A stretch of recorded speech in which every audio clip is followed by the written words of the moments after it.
dia mengganggu. Kalau dalam marketing nggak ada lain. Sama saya terima kasih kepada forum yang sudah sempat saya bekerja dari Indonesia di bidang ini. Saya ucapkan dan kepada forum yang selalu kepala insan dalam melaksanakan tugas di masing-masing ya dan menjaga teman-teman WN dan melaksanakan bisnisnya sesuai dengan hari ini kita untuk materi terkait dengan materi yang sudah lama sekali kita diskusikan, kemudian setelah jadi diri ada yang berubah bagi BUMN, terutama BUMN besar yang sudah menjadi sebuah kolaborasi menjadi holding ya dari proses yang akan tahun 2000 nah tentunya kita akan berbicara tentang holding sendiri karena juga saya tahu karena saya tahu kita holding tapi ada sedikit kolaborasi dengan yang kita lakukan di Pelindo karena Pelindo itu dalam kemarin itu mereka tapi sebenarnya proses yang dilakukan holding cuma beda dengan proses yang dilakukan teman-teman manajemen lainnya perbedaan tapi saya ingin mengajak semua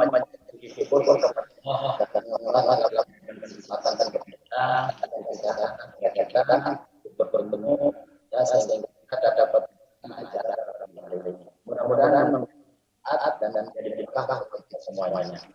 Teman-teman semuanya emas mau remaja sedikit ya baik BUMN dan semua masyarakat BUMN pada dasar dulu atau besar modal oleh negara kita sama-sama tahu itu ya melakukan senjata langsung merasakan negara yang kalau kita semuanya paham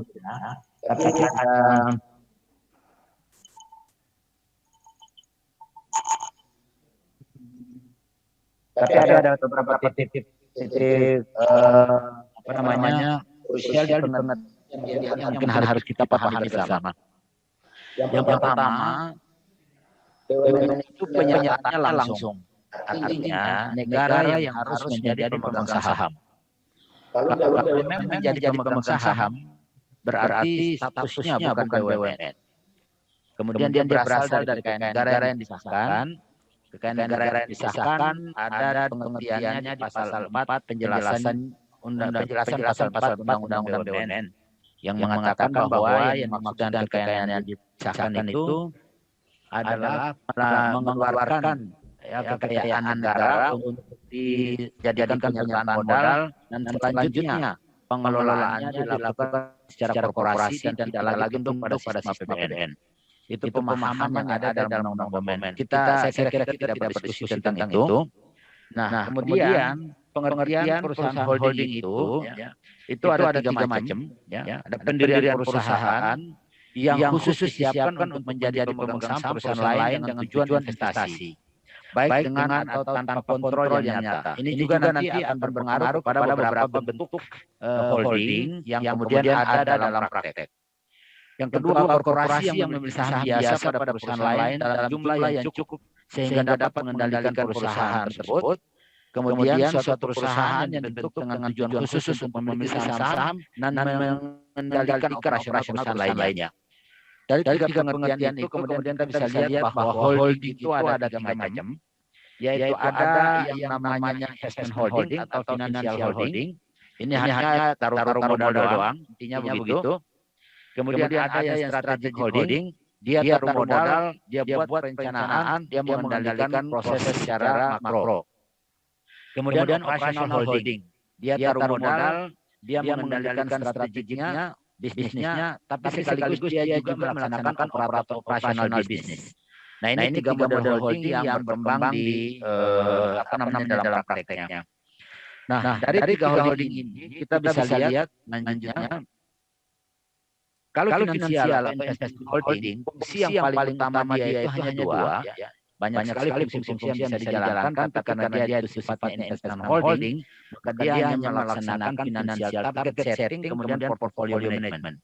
Strategic holding sudah bertambah untuk fungsi strategisnya, dia financial target dia, portfolio management dia, strategic direction-nya juga iya, stakeholders management juga iya. Ditambah lagi dengan fungsi komersial, itu komersial target setting dan business portfolio device. Ini yang apa namanya kita temukan sekarang dalam beberapa praktek yang ada di lapangan. Kemudian operational holding. Operational holding itu semua fungsi-fungsi baik itu fungsi strategis, fungsi komersial, fungsi operasional itu dilaksanakan oleh holding. Di samping sebagian operasional itu dilaksanakan oleh anak-anak perusahaan atau perusahaan afiliasinya. Di bawah kita bisa lihat beberapa holding yang ada, ya, Temasek, ya, Saratoga, Astra International, itu dia lebih ke portfolio management, dia lebih ke financial holding. Sedangkan Pertamina, PSA, Wika, dia di strategic holding. Kemudian ada Hutchinson, kemudian PTPN, SIG, itu dia berada di operational holding. Nah, teman-teman semuanya, walaupun secara teori holding dibagi seperti begini, namun dalam praktek kadang-kadang juga campur aduk. Itu sangat tergantung pada kebijakan dari pengendali perusahaan sendiri, pemegang saham utamanya, atau pemegang saham dengan hak yang sangat istimewa. Maunya seperti apa, itu bisa saja dilaksanakan oleh yang bersangkutan. Ini sisi dalam teori. Dalam praktek kadang-kadang yang seperti ini tidak terlalu menjadi perhatian. Lanjut. Itu kalau kita bicara holding secara umum. Nah, sekarang dalam konteks BUMN, kalau kita lihat dalam peraturan undang-undang tentang BUMN, itu sama sekali tidak kita temukan istilah holding. Karena istilah holding sendiri adalah istilah korporasi sebenarnya, istilah bisnis. Sedangkan kalau kita bicara dalam konteks undang-undang BUMN atau undang-undang perseroan terbatas, yang dikenal itu hanya hubungan antara induk dan anak. Induk sebagai pemegang saham, kemudian anak itu sebagai perusahaan yang sahamnya dimiliki oleh induk.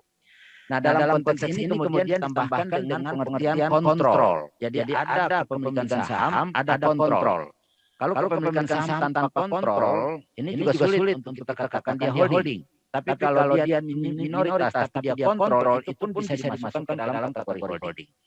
Dalam konteks BUMN, ya kita punya holding ini sudah dimulai sejak tahun 95. Kalau saya nggak salah tahun 95 itu Semen Indonesia ini. Itu saya belum masuk kerja juga sudah jadi di Semen Indonesia. Dalam pengembangannya memang kita tahu bahwa proses holding ini menimbulkan banyak sekali dinamika. Ya. Ada yang sangat setuju, ada yang setuju tapi tapinya banyak sekali. Ada yang tidak setuju, ya. Semua itu pandangan itu, ya, ada bermacam-macam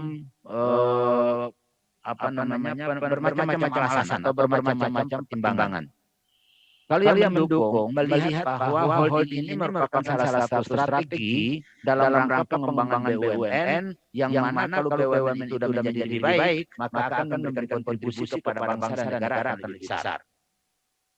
Namun ada pihak-pihak tertentu yang memang melihat bahwa apabila BUMN ini sudah menjadi holding, maka kontrol negara atau kontrol dari lembaga-lembaga negara ke anak-anak perusahaan yang ex-BUMN yang menjadi anak subholding itu menjadi berkurang. Nah, dinamika ini berlangsung cukup panjang, teman-teman, ya, sehingga ada beberapa perkembangan di dalam proses restrukturisasi BUMN yang kemudian dilakukan dengan kompromi.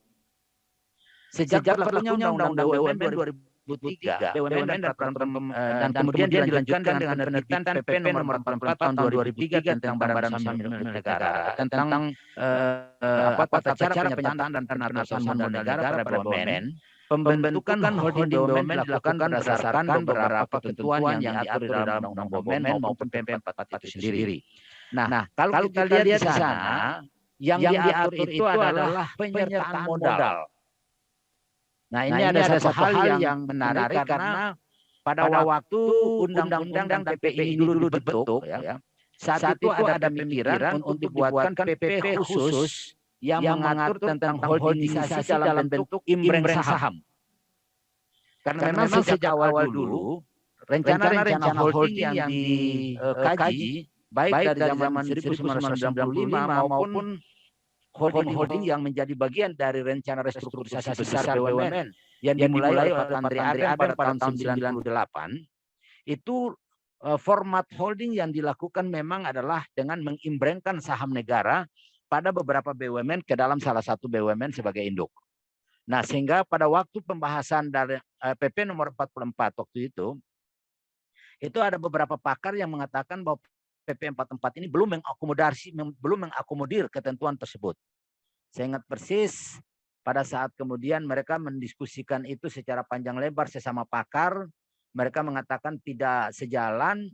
Kemudian mereka mengundang kami, waktu itu saya masih eselon 4 kalau saya nggak salah waktu itu, untuk berdiskusi terkait dengan PP nomor 4. Waktu itu PP-nya belum diterbitkan. Setelah kami datang, kami diskusikan hanya dalam waktu kurang lebih 10 menit, mereka kemudian menerima itu dan mengatakan, oh berarti sudah terakomodir. Maka kemudian terbitlah PP 44. Tapi memang hasil diskusi pada saat itu saya ingat, itu kemudian yang menjadi masalah pada perkembangan pelaksanaan holding selanjutnya. Karena pasal-pasal yang kita sebutkan itu kemudian penafsiran dari berbagai macam pihak itu berbeda-beda. Kalau kita lihat proses di dalam pasal-pasal di dalam Undang-Undang BUMN maupun PP 44, itu holding itu bagian dari proses penyertaan modal. Nah, di dalam ketentuan Undang-Undang Perseroan Terbatas maupun Undang-Undang PT, penyertaan modal itu dilakukan dalam bentuk uang atau dalam bentuk tunai atau dalam bentuk lainnya. Begitupun di dalam Undang-Undang BUMN, penyertaan modal itu ada dalam bentuk uang langsung dari APBN, ada dalam bentuk konversi piutang negara kepada BUMN, ada dalam bentuk imbreng barang BUMN, dan ada dalam bentuk aset-aset negara lainnya. Nah, dalam konteks holding, maka penyertaan modal BUMN negara kepada salah satu BUMN dengan mengimbrengkan saham-sahamnya pada BUMN yang lain itu dikategorikan sebagai aset-aset negara lainnya.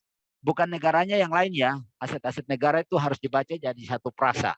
Jadi aset-aset negara lainnya, bukan aset-aset negara lainnya, beda. Itu nanti jadi PMA nanti anunya jatuhnya.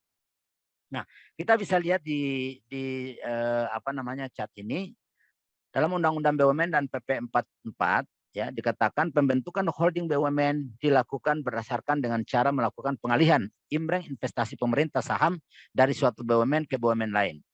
Saham negara pada suatu BUMN yang dijadikan penyertaan modal dikategorikan sebagai aset-aset negara lainnya. Kemudian dalam perkembangannya teman-teman semuanya, ini ada diskusi yang cukup menarik ya. Yang pertama, pada waktu program-program merger ataupun program-program holdingisasi dilakukan, memang secara sadar pada saat itu salah satu tujuan dari proses holdingisasi adalah membuat fleksibilitas BUMN dalam melaksanakan fungsi bisnis. Kita sama-sama menyadari bahwa dalam status sebagai BUMN itu begitu banyak regulasi yang mengikat BUMN sehingga proses bisnis yang dilakukan oleh BUMN itu menjadi kurang fleksibel. Proses bisnis itu belum bisa dilaksanakan sesuai dengan business judgment rule secara full. Oleh karena itu, fungsi holding atau proses holdingisasi salah satu tujuannya adalah agar BUMN yang sudah menjadi anak perusahaan itu bisa ditreatment sesuai dengan korporasi secara murni. Jadi dia tidak terikat lagi dengan ketentuan-ketentuan BUMN yang begitu rigid. Itu salah satu tujuannya. Tujuan yang lain memang agar BUMN itu bisa melakukan penetrasi bisnis dengan lebih leluasa. Kemudian yang berikut, karena holding itu dilakukan, maka size dari holding menjadi sangat besar. Sehingga kesempatan dia untuk melakukan pengembangan bisnis itu sangat baik. Kemudian karena holding itu menjadi besar, diharapkan memang satu dengan yang lainnya itu bisa saling berkolaborasi, saling membantu, sehingga persoalan-persoalan yang tadinya itu berdiri sendiri, stand alone, itu tidak dapat diselesaikan. Dengan holding, mudah-mudahan itu bisa diselesaikan sebagai sebagai satu kesatuan konsolidasi. Itu beberapa pemikiran yang sangat mendasar pada saat program-program holding dulu dilakukan. Nah, namun kemudian ada pembahasan yang cukup menarik terkait dengan proses holdingisasi. Kita tahu bahwa proses holdingisasi itu adalah proses penyertaan modal dengan mengimbrengkan saham. Nah, di dalam undang-undang PT itu tidak mengenal proses seperti itu secara letterless. Makanya kemudian proses imbreng saham itu dimasukkan ke dalam kategori pengambil alihan sebenarnya. Tapi kemudian pembahasan juga muncul bahwa pengambil alihan itu ada sebuah transaksi. Artinya pengambil alihan itu dia merupakan corporate action. Sedangkan holdingisasi yang dilakukan oleh BUMN itu sebagian besar merupakan shareholder action. Makanya kemudian proses holdingisasi tidak full juga mengikuti ketentuan-ketentuan yang ada di dalam undang-undang PT. Namun kemudian kita ya pepet-pepetkan lah supaya itu semua bisa berjalan sesuai dengan ketentuan ataupun regulasi. Nah, dari sisi proses, holdingisasi ini juga pernah dibahas dan ada pemikiran bahwa dia merupakan bagian dari proses privatisasi. Kenapa? Karena dengan adanya holding, maka status BUMN-nya itu menjadi lepas, menjadi hilang. Nah, diskusi ini begitu panjang. Kalau diskusinya itu kemudian sama-sama berhadapan dengan pendekatan hukum, persoalannya selesai. Karena terjawab dengan Undang-Undang nomor 19 dan PP nomor 44. Namun karena pendekatannya itu bukan hanya hukum, tapi pendekatannya itu holistik, ya, terkait juga dengan politik ekonomi negara, kemudian terkait juga dengan administrasi pemerintahan, kemudian terkait juga dengan kebijakan-kebijakan keuangan negara secara keseluruhan, makanya kemudian itu menjadi tidak simpel. Karena pada saat dia menjadi anak perusahaan, kemudian pertanyaannya dia kan sudah bukan lagi BUMN.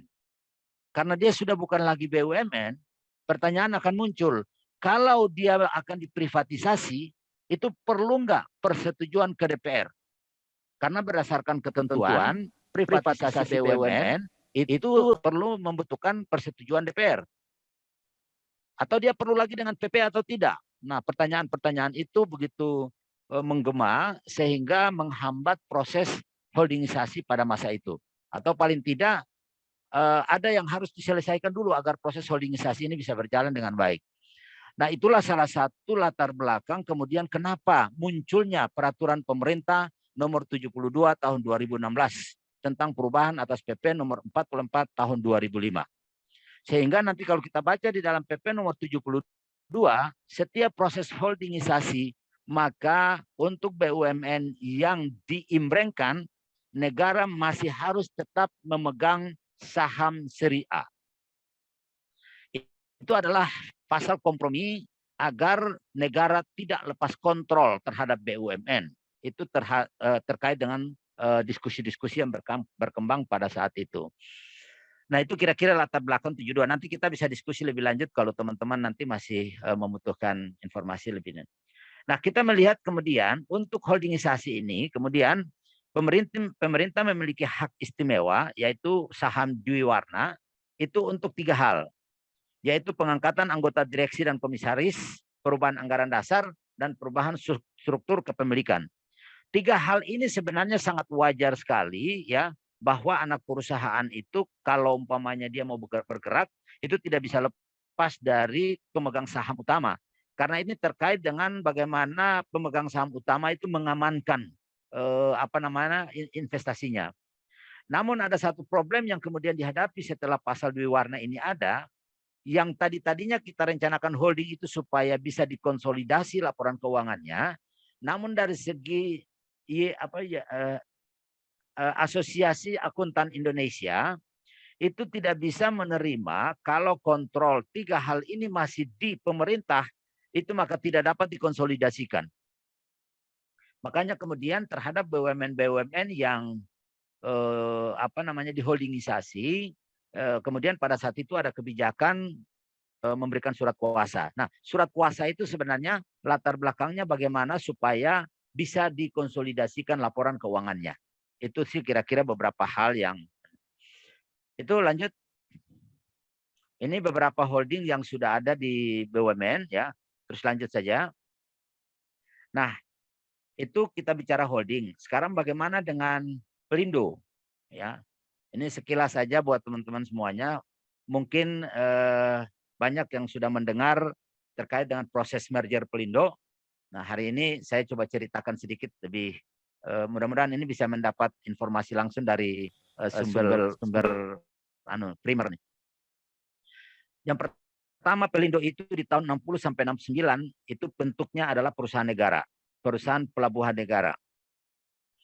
Kemudian di tahun 69 sampai 1983 itu dia menjadi BPP, Badan Pengusaha Pelabuhan. Periode-periode itu pelabuhan itu masih menjadi satu full dengan Kementerian Teknis, yaitu dalam hal ini Kementerian Perhubungan. Kemudian pada periode itu juga itu dari 8 BPP itu dilebur menjadi 4 dan sekaligus dirubah bentuk hukumnya menjadi Perum. Di zaman itu Perum juga masih sangat dominan dikelola oleh Kementerian Teknis. Kemudian berkembang terus dari periode 83 sampai dengan 82. Kemudian dari 4 Perum tadi itu dirubah ya menjadi Persero di tahun 91 ya. 91 apa 85?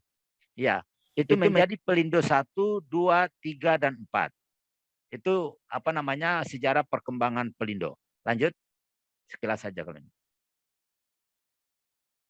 Nah, di tahun 2009 itu sebenarnya sudah muncul pemikiran agar Pelindo 1, 2, 3, 4 itu disatukan.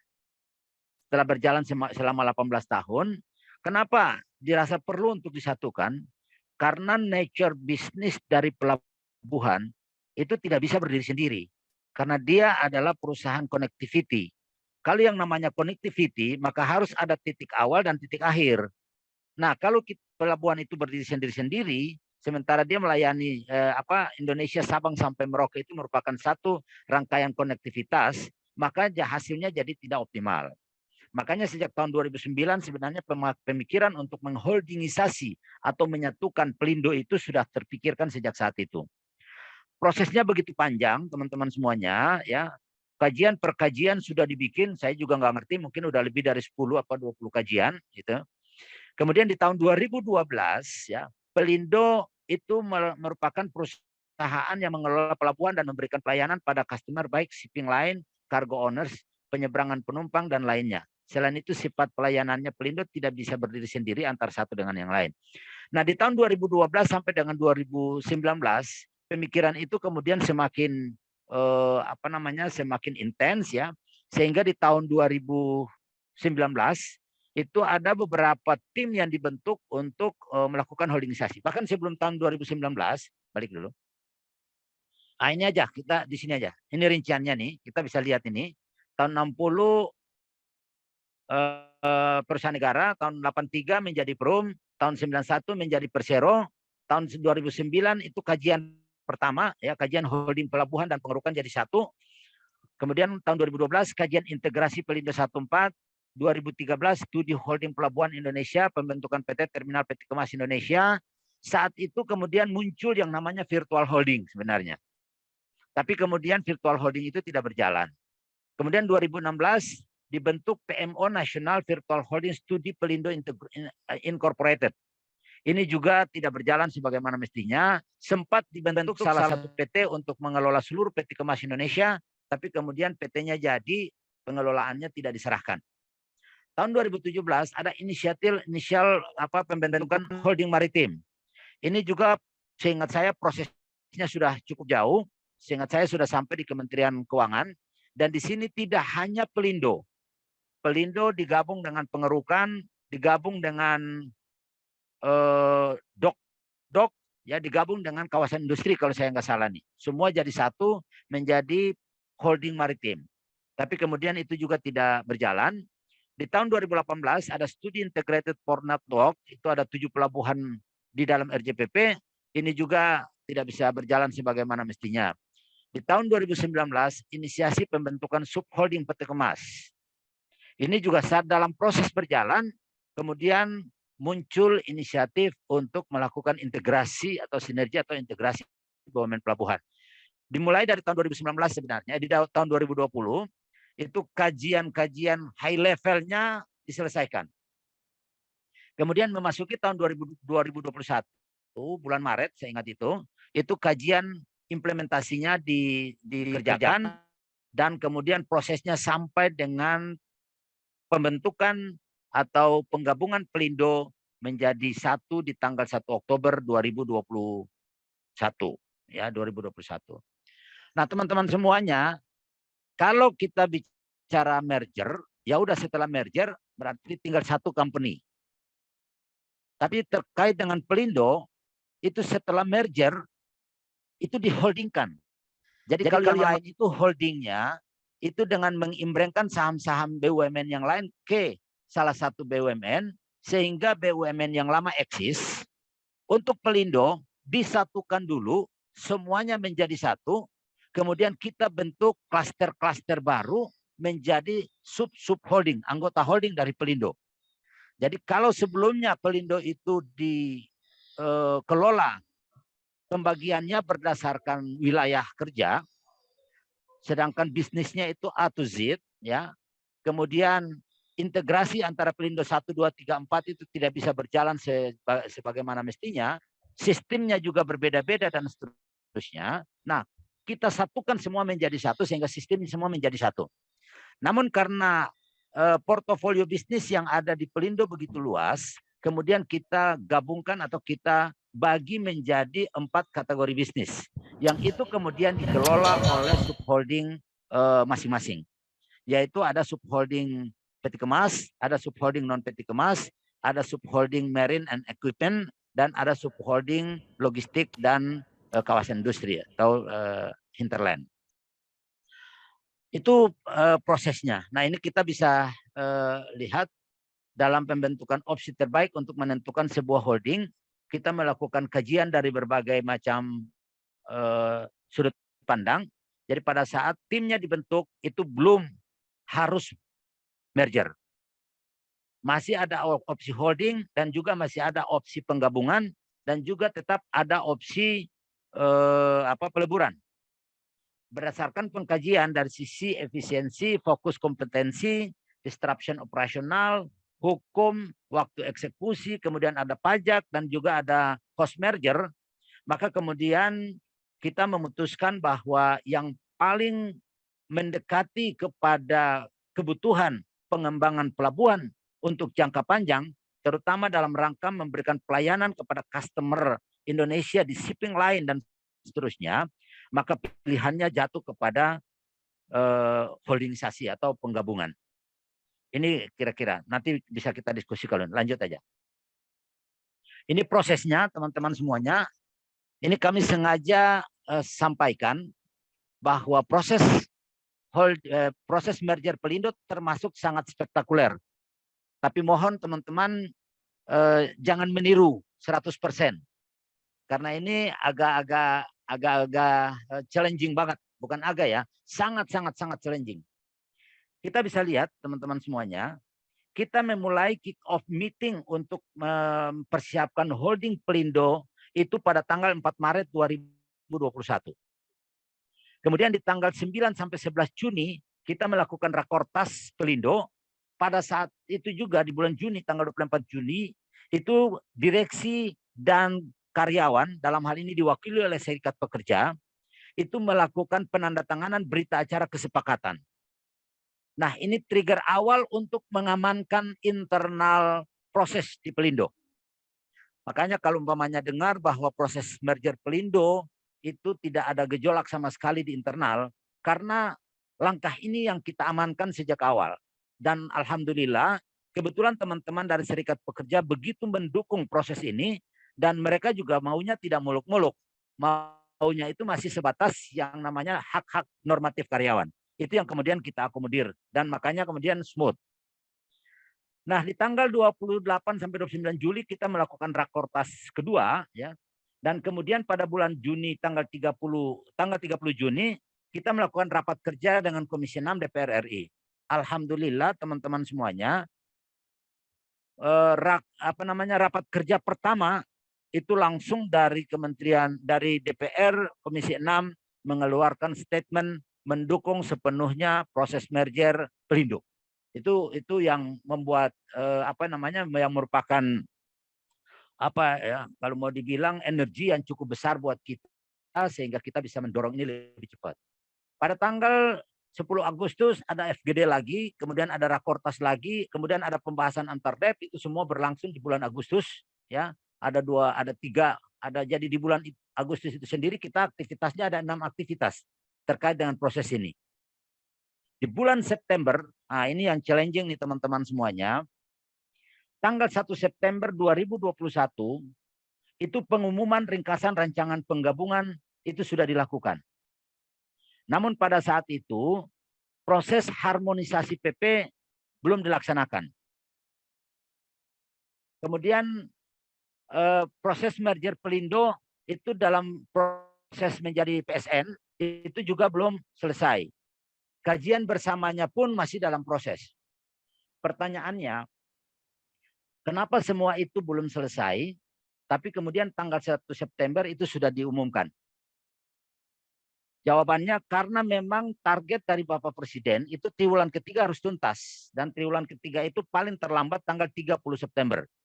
Namun karena tanggal 30 September itu jatuh pada hari berkabung nasional, makanya kemudian Pelindo memilih tanggal 1 Oktober sebagai eksekusi proses merger.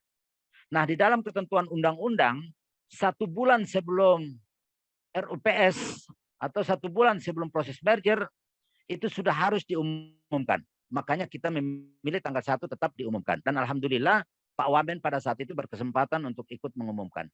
Setelah itu baru kita mulai mengambil langkah-langkah untuk proses penyelesaian seluruh dokumen-dokumen yang dilakukan. Makanya kemarin tadi saya bilang, ini sangat challenging, sangat spektakuler, tolong jangan ditiru. Karena dalam 1 bulan itu kita harus menyelesaikan hal-hal yang berada di luar kontrol Pelindo itu sendiri. Tapi dengan berkat rahmat Allah yang Maha Kuasa, semua itu bisa berjalan. Dan pada tanggal 1 Oktober 2021 tepat, itu peraturan pemerintah tentang merger itu diterbitkan oleh Bapak Presiden. Tanggal 1 Oktober PP-nya keluar, tanggal 1 Oktober persetujuan Menteri BUMN keluar, tanggal 1 Oktober RUPS dilaksanakan, tanggal 1 Oktober penandatanganan akte penggabungan, tanggal 1 Oktober juga pengesahan Kementerian Hukum dan HAM keluar. Semuanya selesai dalam hari yang sama. Nah, kemudian Pak Presiden Republik Indonesia melakukan launching pada tanggal 14 Oktober. Itu proses-proses yang kita lakukan dalam proses merger. Jadi sangat challenging, tapi tolong jangan ditiru. Bagus, tapi jangan ditiru karena banyak yang akhirnya tidak tidur gitu. Tidak tidur. Ini prosesnya. Nah, pasca itu kemudian kita melakukan apa-apa yang kita janjikan kepada pemerintah di dalam buku putih kita. Pada tanggal 1 pada saat proses merger kemudian kita langsung membentuk anak-anak perusahaan sebagai subholding, ada 4 subholding. Kemudian pada tanggal 29 Desember 2021 itu pemerintah sudah mengeluarkan, mungkin sedikit cerita teman-teman. Pada waktu kita merger, kita masih menggunakan nilai buku dan itu tercatat di dalam PP. Nah, ini yang agak berbeda dengan holding-holding sebelumnya, karena holding sebelumnya itu di dalam PP tidak mencantumkan nilai, sehingga ada langkah lebih lanjut untuk proses merger, yaitu penetapan nilai oleh Menteri Keuangan. Untuk Pelindo tidak, karena memang di dalam PP-nya sudah langsung ada nilai, sehingga kita bisa langsung eksekusi. Pasca eksekusi baru kita memproses nilai nilai definitifnya kepada Kementerian Keuangan, dan itu bisa selesai di tanggal 29 Desember 2021. Kurang dari 3 bulan, atau kalau mau dibilang pas 3 bulan lah setelah itu semua selesai. Nah, di tanggal 1 Januari itu proses serah operasi bisnis. Jadi bisnis-bisnis yang tadinya dikelola oleh Pelindo, itu karena kita sudah punya 4 subholding, itu kita serahkan kepada subholding. Nah, memang dilakukan secara bertahap, tapi kita mulai tanggal 1 Januari 2022. Makanya untuk hari ini teman-teman semuanya, sebagian besar bisnis yang dilakukan dulu oleh Pelindo itu sudah diserahkan kepada subholding. Ini yang saya katakan bahwa proses merger Pelindo ini adalah proses holdingisasi yang diawali dengan merger. Ada beberapa yang saya lihat itu diawali dulu dengan holding, baru kemudian mau dibuatkan seperti merger. Kalau kita kebalik nih, kita merger dulu baru kita bikin holding. Nah ini agak berbeda antara BUMN Pelindo dengan yang lain. Di tanggal 3 Januari kita melakukan imbreng saham. Jadi kita punya 63 anak perusahaan dan cucu. Itu tanggal 3 Januari sudah kita masukkan ke dalam subholding sesuai dengan karakter bisnis masing-masing. Kemudian tanggal 31 Januari laporan keuangan penutup Pelindo 1 tempat itu semuanya selesai. Jadi kalau kita lihat dari ini semua teman-teman semuanya, proses-proses yang kita lakukan memang waktunya sangat-sangat pendek ya, tapi alhamdulillah karena teman-teman Pelindo begitu semangatnya, kemudian mereka begitu kompak, maka semuanya bisa berjalan sesuai dengan yang direncanakan. Nah, pada tanggal 3 Oktober kita masih tanggal 3 Januari itu kita masih imbreng kepada 3 subholding. Yang satunya itu baru kita serahkan di tanggal 1 Februari 2023. Ini bukan Februari, Maret nih. Maret. Jadi tanggal 1 Februari secara operasi di Merin, kemudian tanggal 1 Maret itu kita lakukan imbreng saham untuk yang tahap berikut. Nah, dengan demikian per Maret itu proses konsolidasi tahap kedua selesai. Jadi tahap pertama itu konsolidasi Pelindo, tahap kedua itu konsolidasi bisnis dan anak-anak perusahaan. Nah, nanti kita akan masuk ke tahap yang ketiga yaitu proses pemurnian. Jadi anak-anak perusahaan yang kerjaannya itu masih campur aduk, itu akan kita murnikan masing-masing sesuai dengan klasternya. Ini masih dalam proses atau tahapan selanjutnya. Begitupun kita lakukan proses-proses yang lain dan teman-teman semuanya, ada beberapa hal yang memang sangat menguntungkan bagi proses merger Pelindo. Yang pertama, DPR memberikan dukungan penuh. Yang kedua, Presiden juga memberikan dukungan penuh. Yang ketiga, Menteri BUMN, apalagi karena ini memang program kementerian, jadi dukungannya malah udah nggak lonjong-lonjong, bulat banget. Nah, kemudian yang keempat, Menteri Perhubungan pun memberikan dukungan full dan itu dikeluarkan dalam bentuk dukungan tertulis. Makanya semua ini bisa membuat kita lebih percaya diri untuk proses lebih lanjut. Di luar itu, pemerintah juga memberikan dukungan full dengan memasukkan penggabungan Pelindo menjadi salah satu program strategis nasional. Karena dia masuk menjadi program strategis nasional, maka Pelindo mendapatkan kesempatan secara hukum untuk menggunakan untuk mendapatkan BPHTB 0%, 0 rupiah. Dan alhamdulillah itu sudah berproses, sudah sekitar 60% dari pengalihan aset Pelindo 134 ke Pelindo 2, itu BPHTB-nya itu 0. Rupiahnya nggak usah kita sebut. Di samping itu, Pelindo juga memanfaatkan regulasi yang ada oleh pemerintah, yaitu proses penggabungan dengan menggunakan nilai buku. Dan alhamdulillah ada peraturan Menteri Keuangannya, yaitu PP nomor 9. Saya nggak tahu persis. 2 yang berproses untuk menggunakan permen itu adalah Pertamina dan Pelindo. Saya belum tahu apakah teman-teman dari Pertamina sudah tuntas atau belum. Tapi kami Pelindo sudah menyelesaikan proses itu. Sehingga imbreng ataupun penggabungan Pelindo 134 itu untuk urusan perpajakannya menggunakan nilai buku. Karena menggunakan nilai buku, maka tidak ada perhitungan capital gain dalam proses itu. Karena tidak ada perhitungan capital gain, maka kemudian tidak ada namanya pajak akibat imbreng. Nah, teman-teman semua, alhamdulillah ini efisiensi cost merger yang sangat-sangat besar. Hampir, angkanya saya nggak sebut pastinya, tapi angkanya hampir di 10 triliun. Kita bisa berhemat. Nah, pada saat kita melakukan imbreng anak-anak perusahaan, itu juga kita berhasil mendapatkan penggunaan nilai buku dan totalnya ya kurang lebih 10 triliun itu kita bisa menghemat dalam proses proses merger kita dan proses imbreng. Nah, banyak sekali sebenarnya tools-tools dalam proses imbreng maupun proses merger, teman-teman semuanya, yang sudah dibuka oleh pemerintah untuk kita bisa menghemat. Namun apakah kita ngah atau tidak dan kemudian kita memanfaatkan atau tidak. Itu yang harus dipelajari oleh kita semua dalam proses selanjutnya. Saya kira lanjut.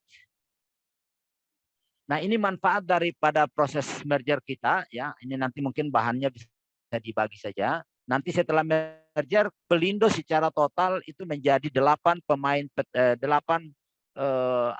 besar pemain peti kemas Indonesia. Kalau kita lihat dalam seluruh dunia, kalau kita lihat dalam perkembangan setelah merger baru 1 tahun ini, mudah-mudahan cukup bagus sekali perkembangannya.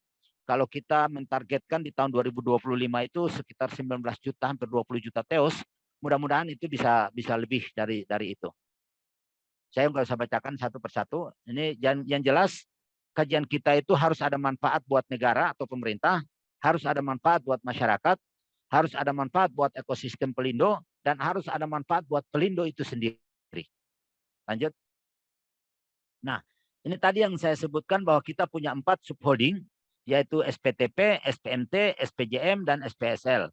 SPTP mengelola peti kemas, SPMT mengelola non peti kemas, SPJM ini mengelola marine dan equipment, kemudian SPSL ini logistik dan hinterland. Nah, dari proses ini semua kemudian kita ditargetkan oleh pemerintah yang harus kita selesaikan. Yang pertama kita harus ada kerjasama dengan INA untuk beberapa pelabuhan, gitu ya. Dan alhamdulillah 1 pelabuhan yang di Medan itu sudah kita sama-sama selesaikan master agreement-nya, dan mudah-mudahan ini bisa tercapai sesuai dengan target yang diberikan oleh pemerintah. Kemudian kerjasama pengoperasian pelabuhan KL untuk pelabuhan yang dimiliki oleh pemerintah, Bajo, Bada, Soingapu, dan Goronggong. Alhamdulillah ini juga semuanya sudah berproses dan tinggal, kalau saya nggak salah tinggal Garonggong. Kalau Garonggong juga sudah selesai. Jadi ini 4-empatnya juga kita sudah menandatangani perjanjian dengan pemerintah. Kemudian ada kerjasama TUKS dengan yang swasta-swasta, termasuk Pandu dan Tunda. Ini juga banyak sekali yang kita dapatkan pasca merger. Kenapa? Karena banyak sekali Pandu Tunda itu adanya di wilayah Pelindo 1, Pelindo 4, yang dulunya karena teman-teman Pelindo 1 dan Pelindo 4 itu kekurangan modal, ya sekarang semuanya bisa kita jalankan karena modal kita menjadi lebih kuat. Kemudian ada penguatan ekosistem logistik. Pelindo bekerja sama dengan KAI itu di Garonggong, ya. Kemudian nanti di Kuala Tanjung, ya KAI sudah punya Nah, ini semua sedang dibangun. PTPN juga kita harapkan Seimangke bisa cepat berkembang sehingga kita bisa saling kolaborasi di sana nantinya. Teman-teman semuanya, ini sekilas saja kami sampaikan. Pada saat proses merger, itu pemerintah memberikan target kepada Pelindo itu untuk harus ada uplift kontribusi kepada negara sebesar 5,45 triliun. Ini bukan kontribusi negara dalam 5 tahun 5,4 triliun, enggak. Itu peningkatan dari terakhir sebelum merger.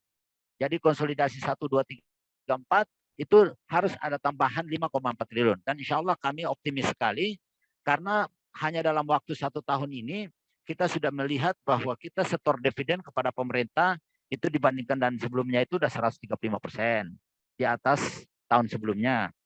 Konsesi meningkat 13%, PPH meningkat 22%, PPN meningkat 33%, PBB meningkat 23%. Jadi kalau melihat angka-angka ini hanya dalam waktu tahun pertama, mudah-mudahan kita optimis dalam 5 tahun ke depan apa yang menjadi target pemerintah bisa kita raih. Lanjut. Nah, kemudian apa yang sudah kita lakukan pasca itu untuk meningkatkan pelayanan kepada customer? Kita melakukan standarisasi terhadap pelayanan di pelabuhan. Beberapa yang sudah kita lakukan standarisasi itu hasilnya cukup signifikan, teman-teman.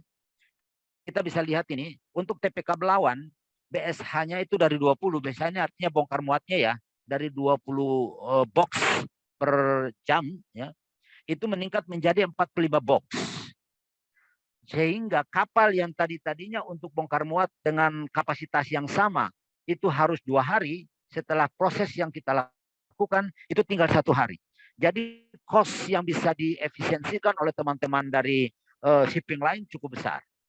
Begitupun kita lihat di TPK Makassar dari 20 box menjadi 42 box dan dari 2 hari menjadi 1 hari.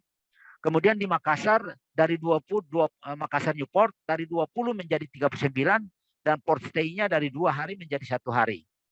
Nah, yang menarik di Ambon nih. Di Ambon itu port stay-nya dari 3 hari menjadi 1 hari. BSH-nya dari 12 itu menjadi 35. Ini hal-hal yang sangat menarik dan ini bukan kami bangga, tapi suara dari teman-teman customer ini udah cukup baik. Apakah ada dampaknya kepada pertumbuhan dari ekonomi di daerah yang bersangkutan? Nah, dengan BSH yang cukup baik, maka teman-teman sipil lain yang tadinya menggunakan kapal yang tidak terlalu besar, mereka kemudian merubah atau mengganti dengan menggunakan kapal-kapal besar. Itu lanjut. Apa hambatan dan tantangannya? Lanjut. Nah, ini nih. Yang pertama, saya nggak menjelaskan ini, saya bicara tantangan aja teman-teman. Pada saat proses-proses yang tadi saya sebut begitu panjang baru selesai, tantangan yang paling besar itu ada 2 memang, dari eksternal maupun internal. Yang dari internal, ya manajemen, sebelum saya bicara karyawan nih, manajemen pada saat itu belum satu bahasa. Manajemen pada saat itu punya visi masing-masing. Ya, oleh karena itu langkah pertama yang harus kita lakukan, kita satukan dulu itu visi dari manajemen. Karena kalau manajemennya itu tidak satu visi, lari ke bawahnya itu jadi berbeda visi juga.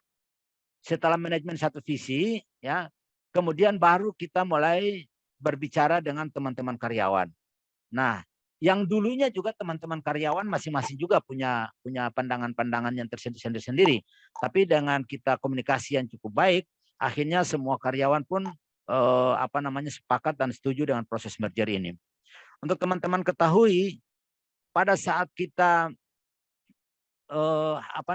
proses awal sekali untuk melakukan merger, itu kita lakukan survei kepada seluruh karyawan.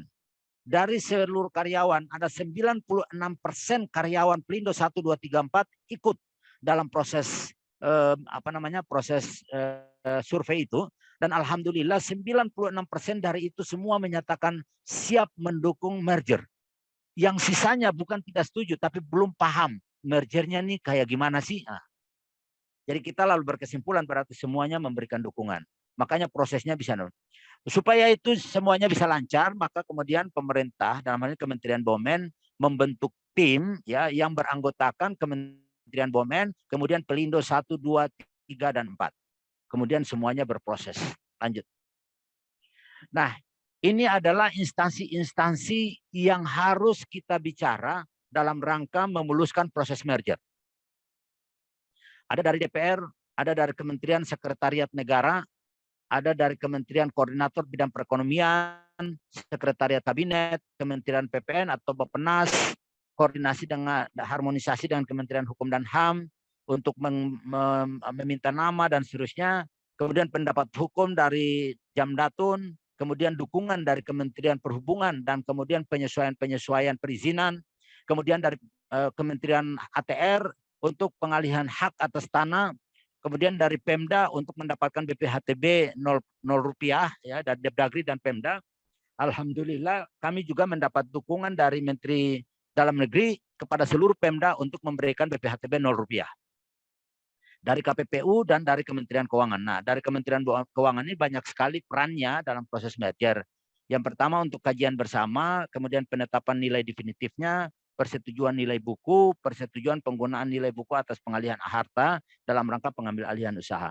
Jadi cukup banyak sekali instansi yang memang harus kita bicara dan alhamdulillah semuanya memberikan dukungan full dan smooth. Jalan, lanjut. Apa ini? Ini yang tadi sudah. Ya. Ini penjelasan dari yang tadi. Lanjut. Ini hanya masalah legal. Lanjut saja. Ini juga masalah legal aja. Saya kira ini sudah semua. Saya kira teman-teman semuanya itu kira-kira yang bisa saya sampaikan pada kesempatan ini.